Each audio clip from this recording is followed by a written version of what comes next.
welcome to the Makerspace hands-on distance learning and thinking routines. This is the breakout session, the first one of the day. My name is Gustavo Morales, and I'm the CDEF LMI Program Manager. So I work very closely with Glennon and Karen, and I will be the host for the breakout session and the moderator. During this session, you are encouraged to ask questions and share comments in the chat. So we'll be able to see the chat and monitor the chat. Everyone has access to the chat today, and I will be moderating the chat to help our presenter field your question. You will see the link to the session's presentation at the top of the chat. Feel free to click on that link and follow along, or just follow along as Rick or Amy share. As far as sharing your audio or video, I have some special instructions. Our virtual platform allows only a limited number of people to share their video and audio at one time. It's a max of 9. There's a blue button right up top and on your screen, and you can click if you want to be added to the queue to ask a clarifying question or share your screen. And as Amy mentioned a second ago, there's going to be an interactive piece where we will ask you to share your screen and jump on. Once we do allow for that, then Amy or Rick will field your question, and then we'll ask you to go ahead and press leave after you're done with your question in order to allow for others to jump on. Lastly, you will automatically start in gallery view, and you can control the display. So if you'd like to see one of the tiles be larger, simply double click it, and that image will become larger, and you'll see all of the other faces get smaller. So you're welcome to try that now and play along with us as we learn this new video format together. Now I'm excited to introduce to you Rick Schertl and Amy Booker, who are gonna quickly introduce themselves, and then we'll hand it off to Rick to start us off for the day. And so once again, thank you and welcome. I'm gonna be in the background from now on, and I will jump in as we see questions in the chat. So thank you, everybody. So I'll go first because Rick's taking the majority of this time. I'm Amy Booker. I work for the Tech Interactive, and I'm excited to share a design challenge with you as part of this session later on and be part of the Q&A. But I'll let Rick start us off with some information about Makerspaces and his work.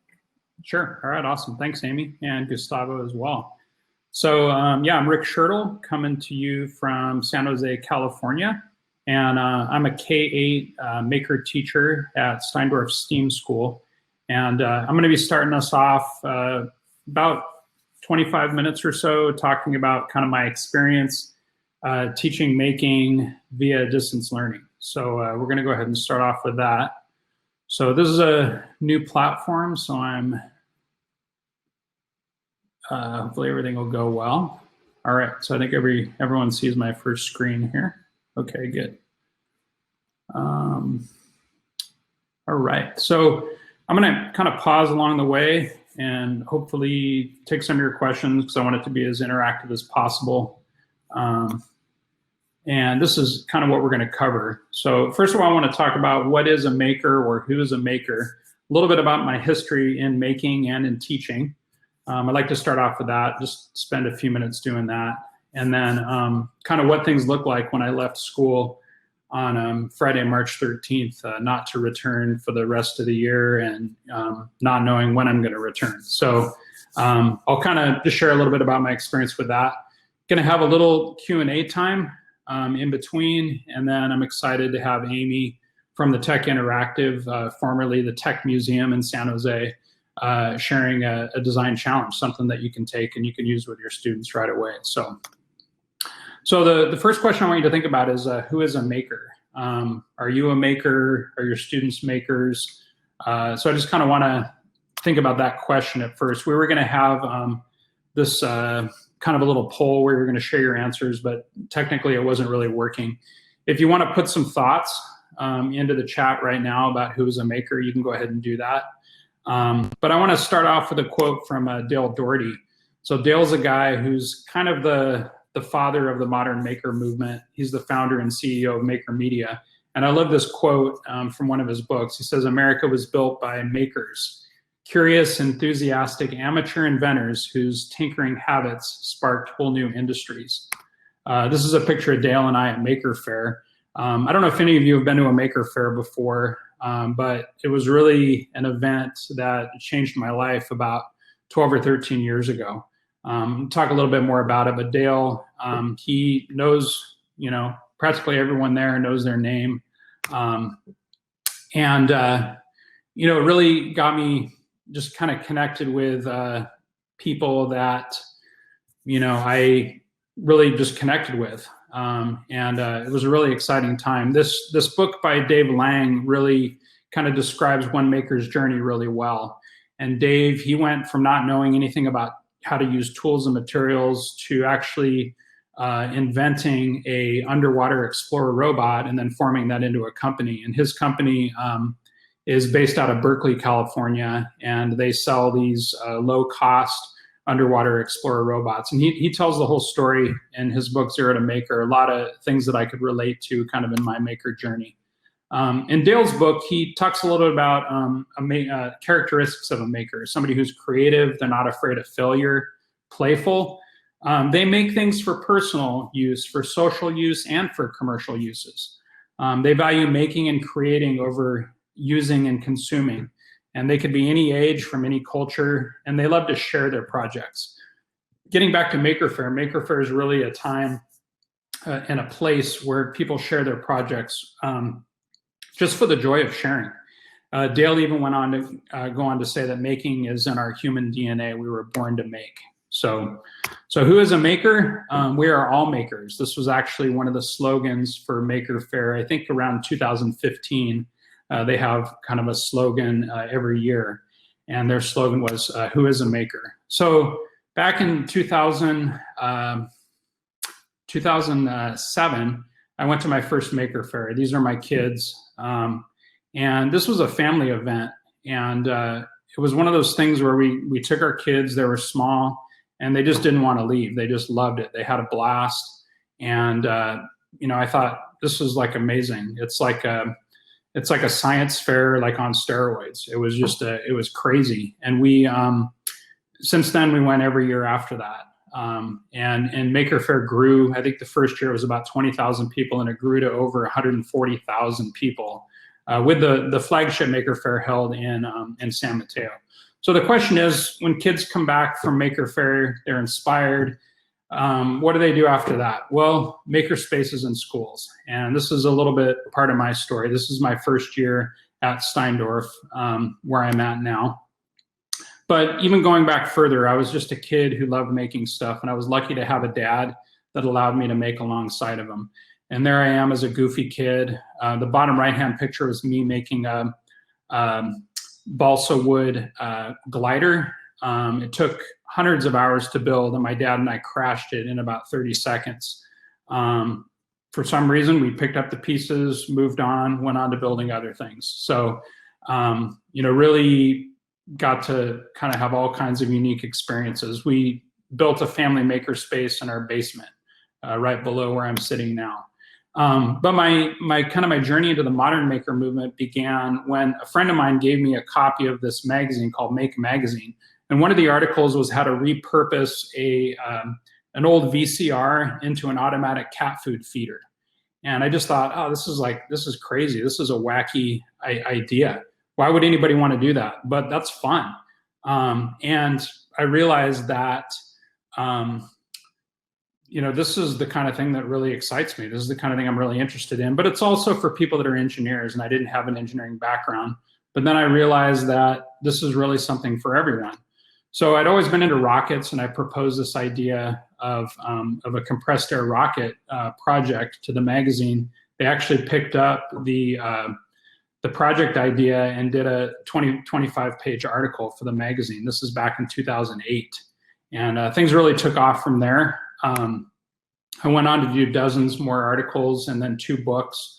One was on planes, gliders, and paper rockets, simple projects. And then a book on the MBOT platform, which is it's a robotic kit that I actually use in my classroom, and I co-wrote that with Andrew Carl. That was a good project. And I also realized that the maker movement is global. I had the chance to go to Taiwan a couple of years ago, and we did a rocket party in Taiwan. I met a Maker teacher, Steve and Laura, a couple of Maker teachers in Taiwan, and I realized this is a big thing going on here. Making is huge in Taiwan. It's huge all over the world. It's truly a global thing. So after 24 years teaching middle school, my Maker world and my teaching world came together as I was hired to start the Maker Lab at Steindorf with this amazing staff right here. And that was in 2016. So when I left my classroom on March 13th, I have this beautiful, brand new Maker Lab. It's over 3,000 square feet, double wide classroom. So I left here. This is my schedule. It's this crazy schedule because I teach kindergarten all the way to 8th grade. These are some of the different units that I teach during regular times, along with other things kind of woven in. And we're going from full hands-on learning to shelter in place on March 13th. And how in the heck am I going to do this? So first, I established a Google Classroom for my students. It was, we needed kind of a shared platform for everyone to use, and we wanted to maintain consistency with the other students. Also, I wanted to point out the fact that all of our middle school students, actually all the students in our school take Maker Lab. It's not an elective. It's a class that they take just like they take PE, just like they take English and history. It's part of their regular schedule every year. So it's really exciting because I can really build on things. So we established, I had to establish a Google Classroom for my 6 middle school students. We have 2 classes per grade level, 2 6th, 2 7th, 2 8th. And then we didn't have any kind of learning management system. This is something we're hoping to improve upon for this next year, because students were just having a hard time finding assignments. They're in so many different places. If you have any tips, let me know on how to manage that. But I also set up a Google site because I wanted to push out some assignments to the K-5 students as well, and I'll share that website with you. By the way, I don't know if Amy put the bit.ly for this presentation in the chat, but I don't know if Amy, if you want to throw that in there, maybe you've done that already. And then I also, Tinker is a company that teaches computer programming using kind of game-based activities and things. And Tinker was giving out free accounts. So I went ahead and signed up for that, and I got access to Tinker. Normally I don't teach coding in the Maker Lab unless it's part of what we're already doing. Like if we're learning how to code using Scratch to code a Makey, or coding microbits, something like that. Cool. All right, sounds good. And then I came up with some things that I could do right away, and one was this thinking routine that I want to run you through real quick. So this was put together by there's my website there, and I'll show that to you in a minute. So working with things that I had to come up with really quickly what to do with what I had. So encouraging kids to save cardboard boxes, cardboard tubes, finding ways for kids to think like engineers. There was no time to get materials out to kids or any kind of tools. I'm hoping there'll be a change to that in the next week or so, and I'll talk a little bit about that. And then also this thinking routine is something that I learned. I did the Maker Certificate program through Sonoma State University and the Sonoma County Department of Education. And I learned about this thinking routine, and it was so great. I learned it on a Saturday. I came back on Monday and did it with my students, just really thinking about the design that goes into things. So Amazon, I just got a package from Amazon the other day, and they had this on the side of the box: scan here and start your engines. How you can turn this box into a car.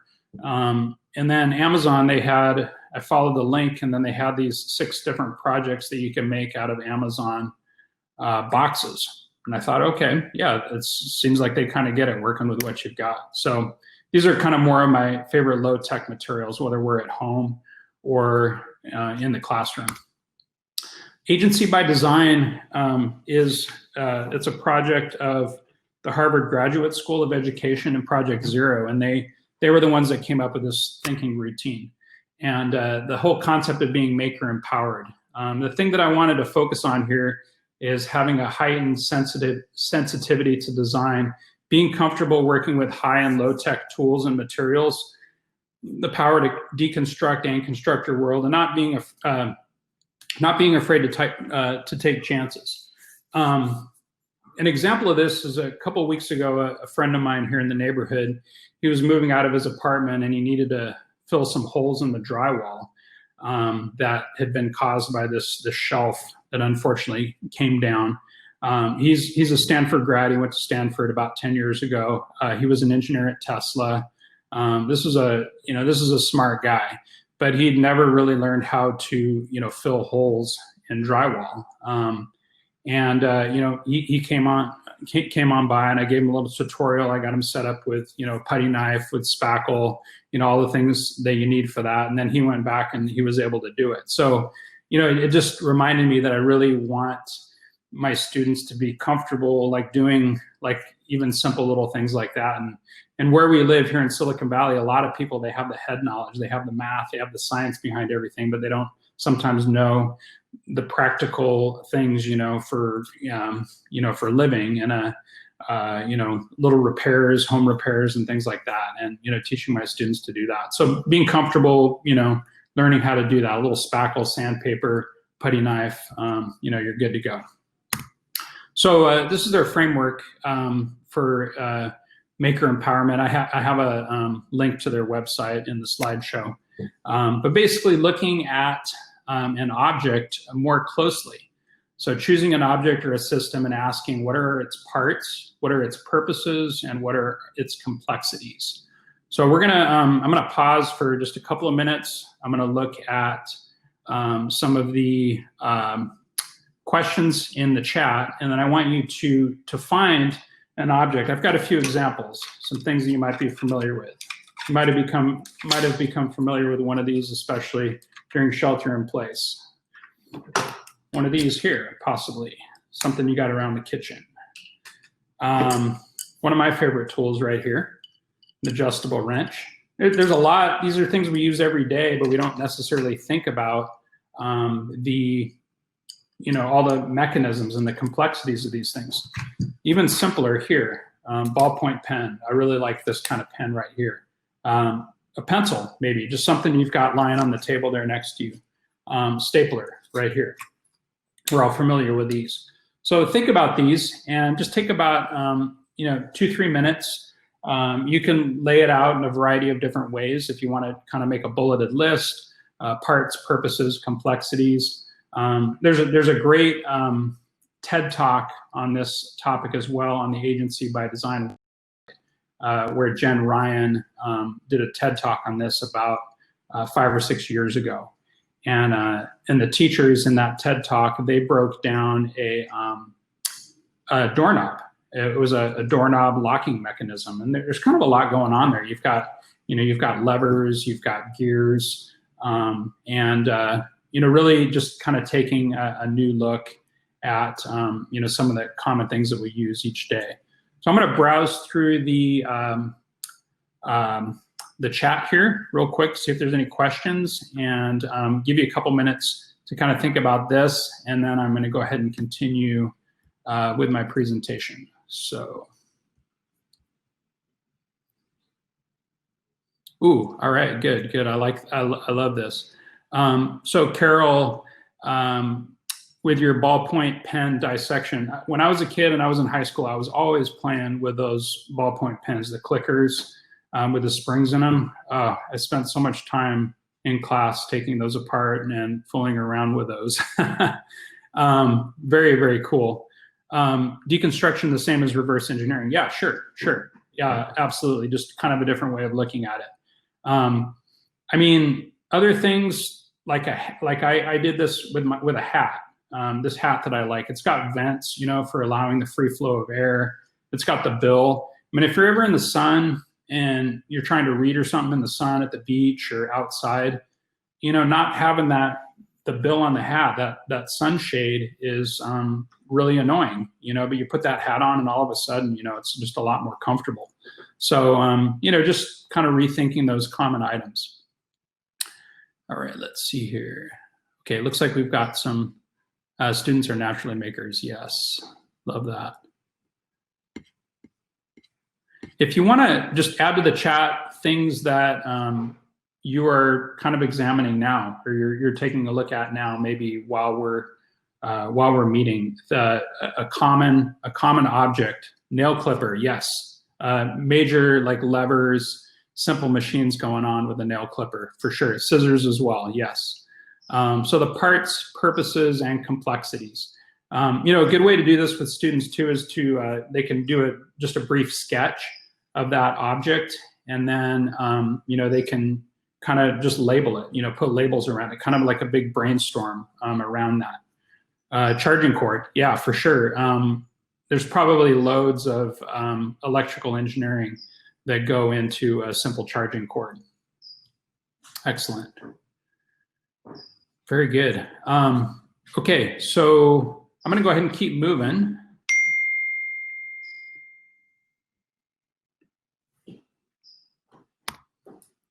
So one thing that I've done with my students too is we use the engineering design process from Engineering is Elementary: ask, imagine, plan, create, and improve. We even have a song that I sing with the younger kids so that they can really start learning this engineering design process from an early age. I did one assignment with my students where they showed how engineers from the past and the present moved through this engineering design process. We looked at each of the 5 steps. Amy's going to share one that the Tech Interactive uses. So it's kind of the same thing, just using different terms for the different steps. So these are some projects that that I've been working on. So some of my K5 projects are here on my website, and I think you have a link to this. You're probably not seeing my website. I'm not sure if I want to go over to that or not. So if you were to go over to my website, I have, the K5 is kind of more of an asynchronous learning, where they were, I would post a video every week and then have an activity that they could do on their own.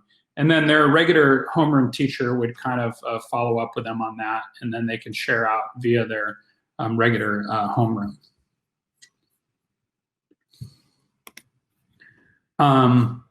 In middle school, I did a project called How to Make It Home, and they basically came up with something that they'd been working on during shelter in place. A lot of them did baking related or crafting related things.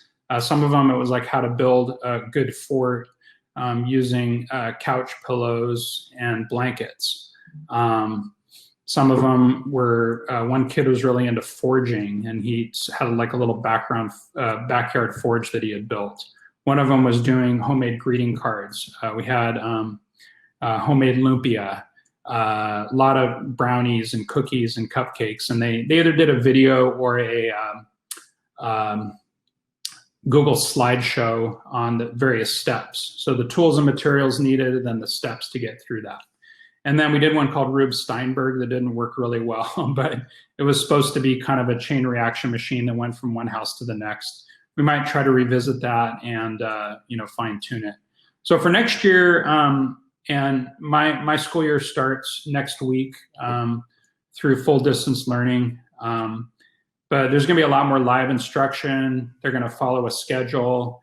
I'm hoping to do an engineering design, possibly with 8th grade, on how to hack their distance learning experience and how to make it better, either for themselves or for a sibling.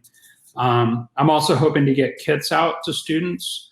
I think that's going to be a major task because we've got 180 middle schoolers.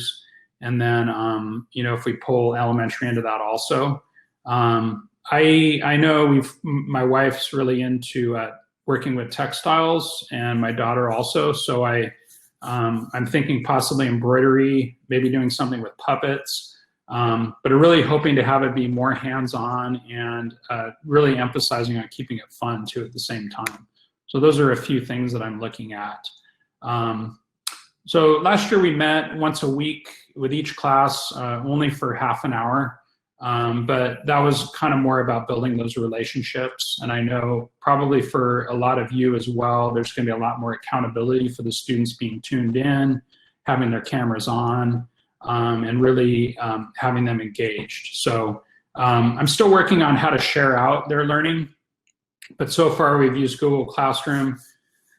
K through 3 uses Seesaw, and I'm also looking at using Flipgrid as well for sharing out what they're learning with other classes or the rest of the class.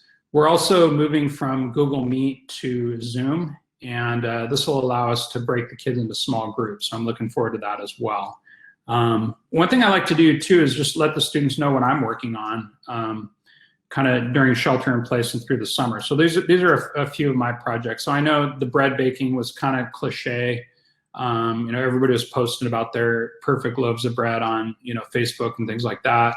But I did have some fun, with some bread making.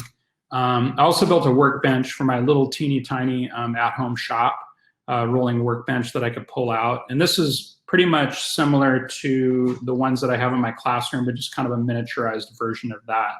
And then I also built a bike shed out of using some recycled materials and fence boards. I needed a place to put our bikes in the backyard, so I had fun building that as well. So I'm just going to go back and see. What I'm including in my kits. So the Tinker kits, it's just a little kit of just basic electrical components, motors, battery pack, some LEDs. There's lots and lots of different things you can do with just a little bag of electrical components. That's something you can put together for maybe $3 to5 each. I'm also looking at getting embroidery hoops and embroidery materials for maybe the 6th or 7th grade, and then also maybe some puppet making material. I went to a really good workshop at the virtual Maker Faire on making puppets, and I'm kind of excited to try that out with students. Just some simple sewing, and then they could use their puppets to to do different things, maybe in language arts, social studies classes. They can put on some puppet shows with that. So hoping to coordinate with the teachers.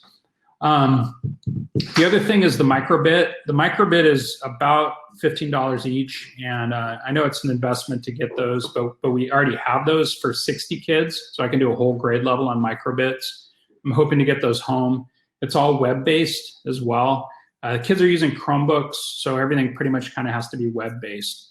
And then the Makey as well. So anything that works with Scratch or Make Code is, those are platforms I'm interested in using. Trying to think what else, kit-wise. I have 30 Makey boards, so I can kind of do one class and then, hopefully there'll be a process for rotating kits to another class at some point.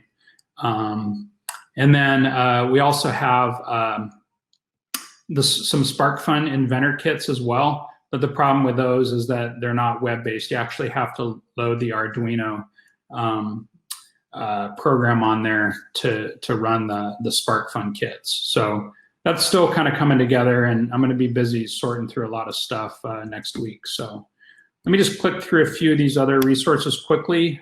This is my regular Maker Lab page, so you can find a lot on there. CambrianSD.org/MakerLab. This is the Curiosity Machine, is a great website for engineering design challenges. I know we've only got about a minute left here. Tech Interactive, Amy's gonna tell us all about the awesome resources on the Tech Interactive's webpage. They did a lot of great stuff for at-home activities. MakeZine, Instructables.com.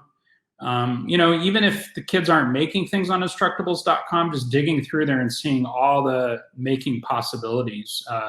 Wood shop, crafting, electronics, so many different categories, but creating activities where the kids really have to dig through there. Look at the different skills that you need to know to build the different things on Instructables. There's tens of thousands of projects on Instructables. And also, what kind of materials and tools they need as well. Maker Ed is a wealth of resources. Make.co, which is kind of the new rebirth of Maker Media. And then Maker Camp, they ran a Maker Camp activity every day, I think, since March. and there's tons and tons of projects there. This one right here is a maker out of India, and it's just all about science projects that are made with just simple things that you can find around the house. Science toy maker Slater Harrison in Pennsylvania, another awesome just science projects and maker projects using simple materials that are easy to source. Kathy Cesari, a maker friend of mine, who's written a number of books, some great things on textiles. Christina has got a whole bunch of books that she's published through Scholastic on different maker topics. And then these are great books also. Zero to Maker, it's in its second edition, the book Tinkering. Some other awesome books, the Big Book of Makerspace Projects and Makey Makey Projects. These are the two books that I did. The Planes, Gliders, and Paper Rockets especially are projects using simple materials like paper helicopters, gliders, rockets, especially a stomp rocket that's really cool that you can just make out of PVC pipe and 2-liter bottles. And then these are some of my favorite kind of low-cost, open-ended making platforms. If you're able to get glue guns out to the kids, there's just a lot you can do with glue guns. And it really kind of opens up a lot of possibilities, or tape works fine as well. Hey, Rick, I wanted to jump in really quick here. Sorry to interrupt. No, I just got to the end, so perfect timing. Okay, great. So we can continue. Just wanted to give everyone an opportunity to jump out and take their break if needed. So thank you, Rick and Amy, for being here. I know you're going to stay for our Q&A section for the next 15 minutes. So as people break out, Amy and Rick will be here, and we're going to allow you to jump in and ask questions directly or in the chat. But we're going to have an official break now. So you're going to have 15 minutes to go ahead and stretch or review the agenda, head over to the expo hall, or any other things you'd like to do, including networking and meeting somebody at random. As you visit the expo hall, you can meet some of our wonderful exhibitors who are eager to meet you, and you'll be able to be eligible to get some fun prizes. So thank you all for being here. Again, Rick and Amy are going to stay here, so you're welcome to ask questions in the chat. Make sure to refresh this page after you exit, and you can access the people feature, so you can direct message other people in the conference. So I'm going to hand it back to Rick and Amy. I'm going to stay along in case any questions come up. But again, if you need to leave and take a stretch break, you can also leave us on in the background. I know how wonderful it sounds to hear our voices as you stretch. So feel free to ask any questions now. I know, Rick, there were some questions about your design for your workbench in the chat. So we're welcome to give it back over to you. And Amy. Sure. Yeah, Carol, thanks for sharing that spreadsheet too. I just launched that, and looks like you got some great things there. So Jeff, if you want to just go ahead and email me off to the side, I could send you some pictures on that workbench. So my idea on that workbench was to build a big, sturdy workbench for $150. And I made it, the ones in my classroom are based on 2 4x8 sheets of plywood, 3/4 inch, and I think 2 4x4s, and then some 2x4s thrown in there, along with some casters. So it was I built one, I loved it so much, I built 2 more, because you can have tons of stuff on top, and then there's lots of storage underneath. So I built a mini one for my shop here at home. It's actually 3 feet by 5 feet. And I could send you some pictures of the build process if you want that. I'd be happy to do that. So just shoot me an email and I can get you that later today. Let's see, looking through other things. Amy, do you see anything here that you want to jump in on? There's some more questions about materials. I was going to say a lot of the things we've been doing at the Tech are around using materials students can find around their homes. So a lot of these specialized kits are great if you can get them together, but there's also a lot of activities like we'll do in a minute that you can do with just simple things like paper. And we recently came up with a materials treasure hunt activity that we put together that's a nice way to start off the school year. So if you're interested, it's kind of like a bingo sheet, and there's a video that kind of introduces it as well. That is kind of fun. So if you want a simple, low-key way to start off the year with materials and that idea of making with anything, you can try that too. Oh, that's great. Yeah, thanks, Larissa, for getting that shared spreadsheet together. I like the idea of the beginning of the year materials, and I'd love to get your thoughts on that as well. I know a lot of us are getting to the point in the school year where we're starting to send out that, the beginning of the year messages and materials to get together and things like that. So there really is a lot that you can do with simple things. It's just a matter of, getting creative. Glue guns, I think, are, $5 maybe. I don't know if there's a way to find out, which students have them, which students need them. And this materials treasure hunt's great as well. I'm definitely going to check this out. This seems like this would be a fun way to start the year, don't you think, Amy? Yeah, I think so. Like, just kick off the idea of making with anything. The video is Survivor themed. Oh, cool, cool. I'm not sure how popular that is with students right now, but it is kind of fun. To the Survivor theme for sure. Yeah, and if you go to my video that I set up, the Google, not the video, the Google site that I set up for my K-5 students, I did a kind of a goofy little video each week.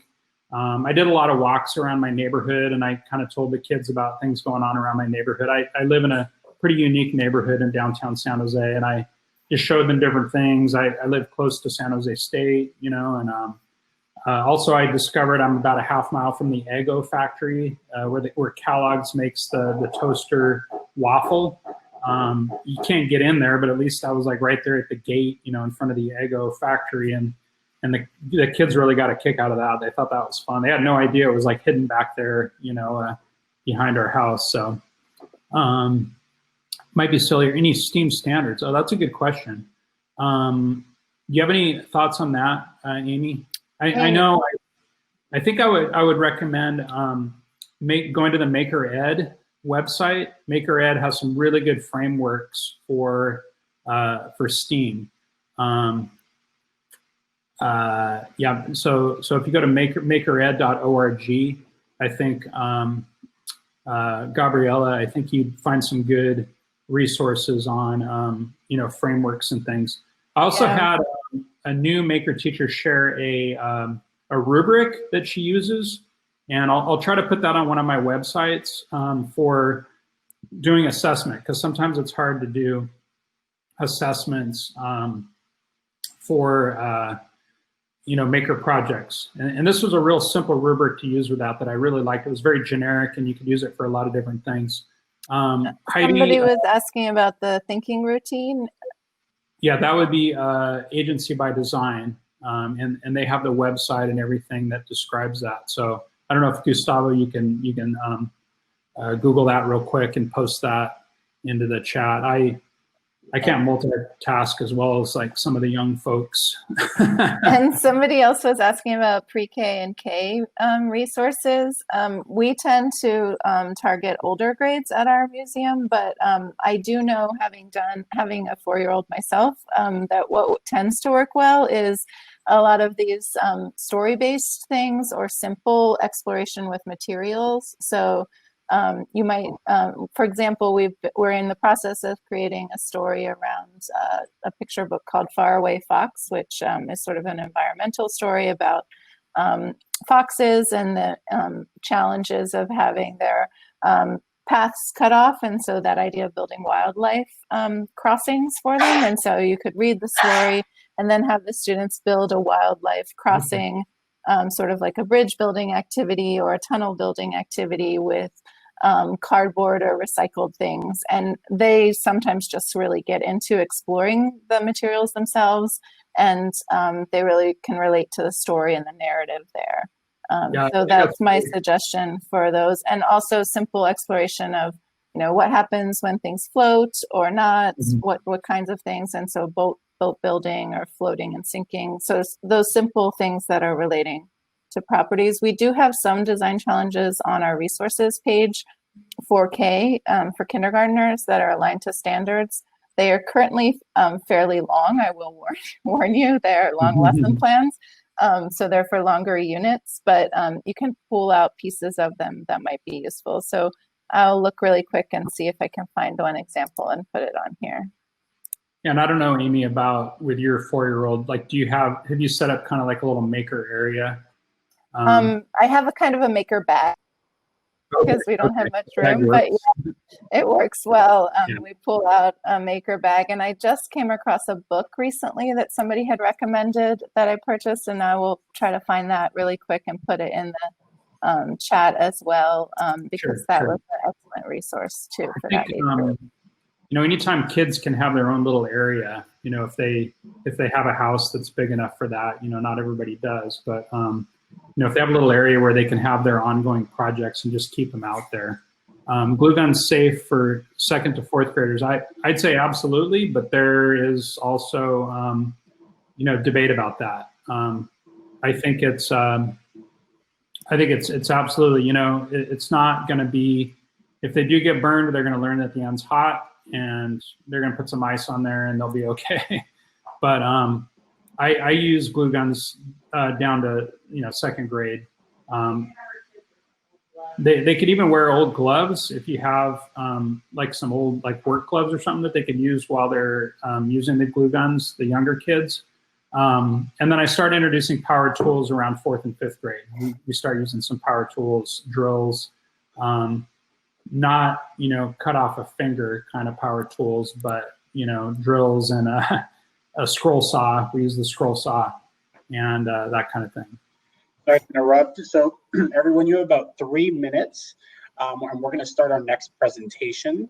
So this is a good opportunity, if you're not standing already, to go ahead and get a good stretch in, refill your cup of coffee or some water. Amy is going to lead us through our next Makerspace presentation. We have about 3 more minutes for our Q&A section for Rick and Amy. So I invite you to ask any questions in the chat. And if you're willing to do it, like Sean is, and I'm going to invite him in just a second.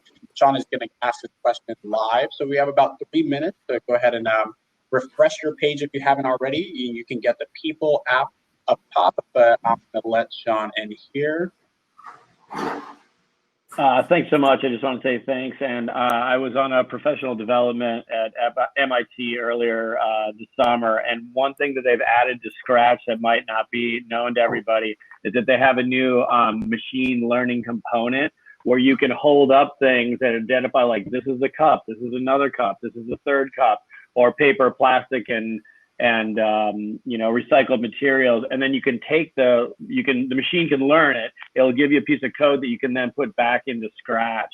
So it's a really interactive way for kids to write simple code that even like 6th graders could learn how to do. It's really well done. So I just wanted to like bring that up for you guys.